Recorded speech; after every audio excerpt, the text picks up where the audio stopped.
Palowa, Tlasencahuani, Tlanahuatiani, Sihuame, Huantlacame. Nojía, Tiquintlapalowa, Nochi, Tlentechita y pan redes sociales. Timechlascamatilía, Pampaín, Tonali, Timosentiltoque. Distinguidas ministras y ministros, autoridades que nos acompañan, señoras y señores, muy buenas tardes. A quienes siguen esta ceremonia a través de la transmisión en redes sociales, así como a las personas que nos honran con su presencia en este recinto, les expresamos nuestro más sincero agradecimiento por su interés y compañía. Sean cordialmente bienvenidas y bienvenidos al acto protocolario de suscripción del Convenio Marco de Colaboración entre la Suprema Corte de Justicia de la Nación, el órgano de administración judicial, el Tribunal Electoral del Poder Judicial de la Federación, el Instituto Nacional de los Pueblos Indígenas, el Instituto Nacional de Lenguas Indígenas y el Instituto Nacional Electoral. Tipehuase, Nitla Sentilili, Achtowi, Tiquinixnextice, Totequihuacagua, Tlenamanto, Guayaitztoque. Para dar inicio a esta ceremonia, presentamos a las autoridades que integran el Presidium y que nos honran con su presencia. El ministro Hugo Aguilar Ortiz, presidente de la Suprema Corte de Justicia de la Nación. La consejera Frida Gómez Puga, en representación de la presidenta del Instituto Nacional Electoral. El maestro Néstor Vargas Solano, presidente del órgano de administración judicial. El magistrado Gilberto Batis García, presidente de la Sala Superior del Tribunal Electoral del Poder Judicial de la Federación. El licenciado Adelfo Regino Montes, director general del Instituto Nacional de los Pueblos Indígenas. La doctora Inocencia Arellano Mijares, directora general del Instituto Nacional de Lenguas Indígenas. La ministra Lenia Batres Guadarrama, integrante del Pleno de la Suprema Corte de Justicia de la Nación.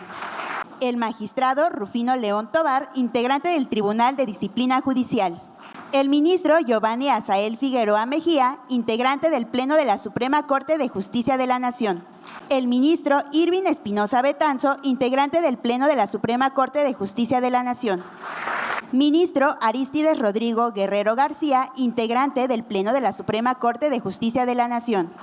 La ministra Sara Irene Herrerías Guerra, integrante del Pleno de la Suprema Corte de Justicia de la Nación. Nojía, Tiquintlapalowa, Nochitlanahuatiani, Tlenama, Nicaitztoque. Además, saludamos con gusto a las personas funcionarias de las distintas dependencias suscriptoras y autoridades que nos acompañan el día de hoy.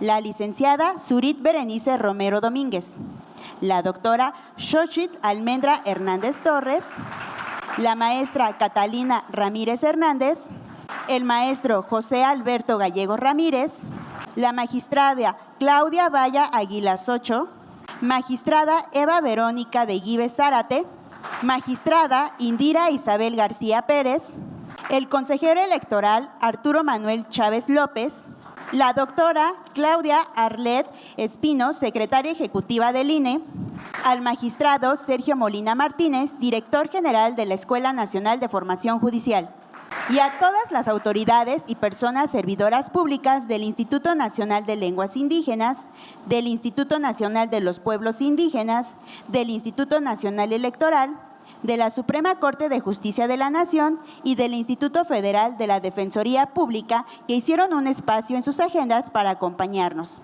A todas y todos, muchas gracias por la generosidad de su tiempo.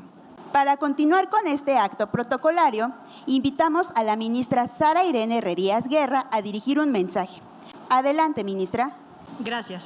Saludo a todas las personas que están aquí, a mis compañeras ministra y mis compañeros ministros, a los representantes del órgano de administración judicial, del Tribunal Electoral del Poder Judicial de la Federación, del Instituto Nacional Electoral, el Instituto Nacional de Pueblos Indígenas y el Instituto Nacional de Lenguas Indígenas, que están en esta mesa y que también están aquí con nosotros.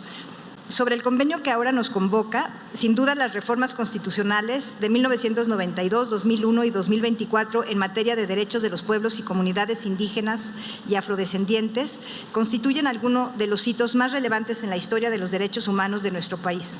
Por medio de estas reformas, México ha dado grandes pasos desde el derecho constitucional para cumplir con la obligación y deuda histórica que tenemos con la población indígena y vamos en camino de hacer lo propio respecto de la población afromexicana, desde la confirmación del carácter pluricultural de nuestra nación, pasando por la autodeterminación, la autonomía y el derecho de consulta previa hasta el pleno reconocimiento de los pueblos y las comunidades indígenas como sujetos de derecho público.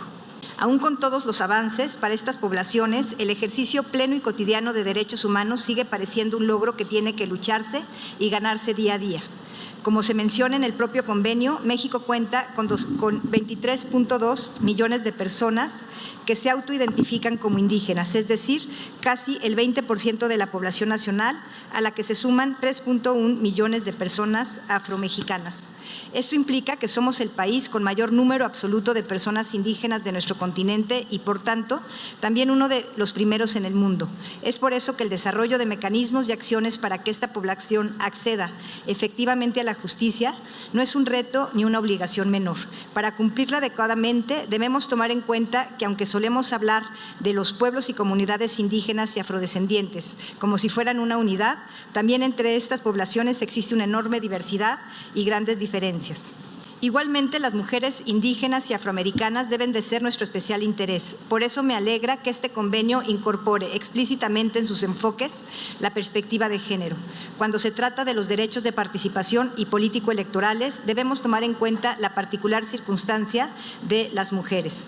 Como señala un estudio de la investigadora y servidora pública Paloma Bonfín Sánchez, la triple desigualdad que ellas viven de género, de pertenencia étnica y de clase o condición socioeconómica resultan en grueso techos de cristal para la participación efectiva de mujeres indígenas, no solo en las contiendas electorales, sino el ejercicio de cargos, incluso cuando han sido electas. A pesar de estas barreras, poco a poco las mujeres indígenas y afrodescendientes están rompiendo estos techos al amparo del artículo 2 constitucional, que señala expresamente el derecho de que las mujeres y los hombres indígenas disfruten y ejerzan sus derechos políticos en condiciones de igualdad.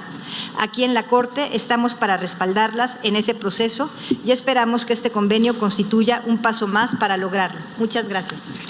Agradecemos el mensaje de la ministra Herrerías Guerra. Invitamos ahora al ministro Arístides Rodrigo Guerrero García a hacer uso de la palabra. Adelante, ministro. Vishia Botanik, ¿cómo están sus corazones? Así es la forma de saludarse en celtal y que de alguna manera nosotros hemos podido conocer y visitar la diferente visión y cosmovisión que tienen los pueblos y comunidades indígenas, no solamente a través de un expediente, sino desde el territorio. Porque esta Suprema Corte de Justicia de la Nación fue la primera, más bien la tercera ocasión que salió la Corte fue en esta integración, pero la primera en acudir a una comunidad indígena a sesionar fue esta integración de la Suprema Corte de Justicia de la Nación a través de una sesión itinerante. Y lo cual nos permitió conocer de primera mano cuál es la realidad que viven nuestros pueblos y comunidades indígenas. Hay un texto que en lo personal a mí me gusta mucho, un libro de Bruno Traven, que se llama Canasta de Cuentos Mexicanos. Se los recomiendo. En el capítulo 1 de Canasta de Cuentos Mexicanos, precisamente narran la historia de un vendedor de canastas que decide poner el precio de las canastas que está vendiendo, no por cuestiones económicas, sino a partir del daño que se le puede generar al medio ambiente, sino a partir del tiempo que tarda en lograr que se puedan fabricar cuando se encuentra un momento de luna llena, porque hay que esperar para ello. Y entonces es un libro muy recomendable o un cuento muy recomendable porque muestra que no todo se trata de intereses económicos, sino que la interpretación del derecho y la interpretación que podamos dar desde el propio Tribunal Constitucional debe partir desde diferentes tipos de visiones. Por eso yo me encuentro muy contento porque hace unas semanas trajimos a esta Corte, vía solicitud en el ejercicio de facultad de atracción, el caso de las abejas meliponas, y que tiene que ver precisamente con la interpretación que debe darse al artículo 2 constitucional junto con el artículo 4 constitucional y tener una visión más integral de los asuntos. Hoy, por la mañana, trajimos el caso de Mahahual, que también se encuentra vinculado precisamente con la protección del medio ambiente y el interés que puede existir de una comunidad. Entonces, con el paso del casi un año que llevamos en esta Suprema Corte de Justicia de la Nación y esta 12ª época, a mí me gustaría que podamos empezar a definir que esta 12ª época sea la época de la justicia humanista. la época de la justicia para los pueblos y comunidades indígenas. Y por eso la firma de este convenio de colaboración resulta fundamental, porque se van a lograr emprender diferentes tareas de capacitación principalmente vinculadas con los derechos político-electorales. Y ojo, esta es una cuestión no solamente que existe por mandato constitucional, sino por mandato convencional. Basta citar el ejemplo de Yatama versus Nicaragua, que fue uno de los primeros casos que llegó a la Corte Interamericana de Derechos Humanos vinculado con los derechos político-electorales. Precisamente el derecho que existe de participación implica también la posibilidad de lograrlo hacer desde una pluralidad y desde una cosmovisión.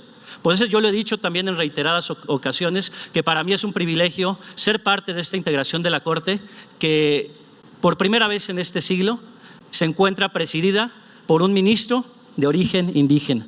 Y para ahí pediría un fuerte aplauso para el ministro Hugo Aguilar Ortiz, porque no solamente lo está diciendo, sino que lo está ejecutando, y eso a partir de la integración que se está logrando de criterios novedosos, insisto, en esta Suprema Corte de Justicia de la Nación. Para mí es un privilegio, insisto, contar con esta oportunidad de firmar este convenio de colaboración con mis colegas ministros, la ministra Lenia Batres, la ministra María Estela Ríos González, la ministra Sara Irene Herrerías, a quien tengo a un lado, el ministro Giovanni Azael Figueroa, el ministro Irving Espinosa, que se encuentra también en esta ocasión, la ministra Yasmín Esquivel, y que en conjunto precisamente estamos en búsqueda de lograr criterios que logren materializar, insisto, esta reforma tan importante que se generó al artículo 2 de la Constitución y que reconoce a los pueblos y comunidades indígenas como sujetos de derecho. También, naturalmente, hablando de un poder judicial unido, de un poder judicial fuerte, contar con la presencia del presidente del Tribunal Electoral del Poder Judicial de la Federación,